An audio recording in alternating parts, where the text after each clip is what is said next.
Joining me now, co-host of The Five, Kimberly Guilfoyle, herself, as I said, a former prosecutor. Great to have you here, Kimberly. Great to be here. The Comey letter seemed to go in several different directions, obviously in the direction of reopening the investigation. What do you make of this new evidence, apparently based on 4 devices, one of which belonged to Huma Abedin and her estranged husband, former Congressman Anthony Weiner? Yeah, so there's 4 devices. One they've attributed to Huma, one they've attributed to Anthony Weiner. So I think this is significant. As a former prosecutor, I'm telling you, if you have evidence, investigators working for you, and they bring something forward to me, even if a case was decided previously to be unable to proceed, when you receive new evidence, you review it.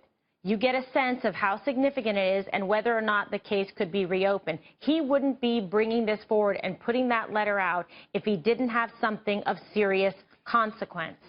To take appropriate investigative steps. I mean, there's a lot of bureaucratic ease in, I guess, all of this, but also to assess the importance of the evidence to our investigation.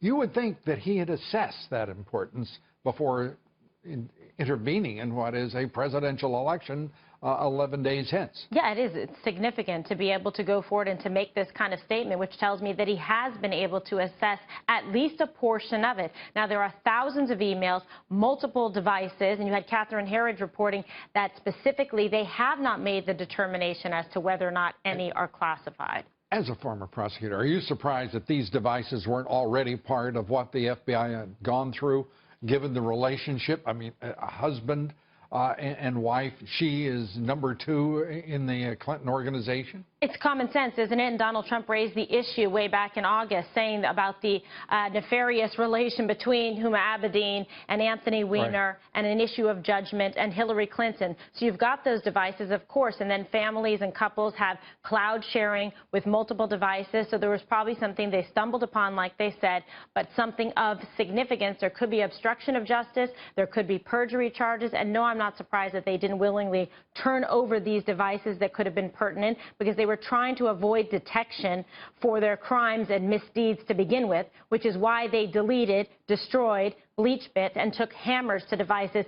Oops, the hammer missed 4. You know, I think Donald Trump hammering away at the issue of the Clinton devices being hammered has produced some fruit, perhaps at the FBI itself. Intel briefing, some recommendation, we're getting short on time here, but some recommendation that she not receive any more intelligence briefings, that James Clapper, the DNI, the Director of National Intelligence, suspend the intelligence briefings for her until this is resolved. Well, Speaker Paul Ryan was calling for that as well, saying they shouldn't be privy to that, especially since she's shown such an extremely careless and lack of regard whatsoever for national security. This is the woman, by the way, he wanted to make president by opposing Donald Trump. Is that correct? Well, suddenly he decides it should be. Well, he's making a strong statement today, so it tells you that he's probably aware of some information, and obviously Jason Chaffetz as well, coming forward and saying that he's going to vote for Donald Trump. A few others returning to the Trump camp.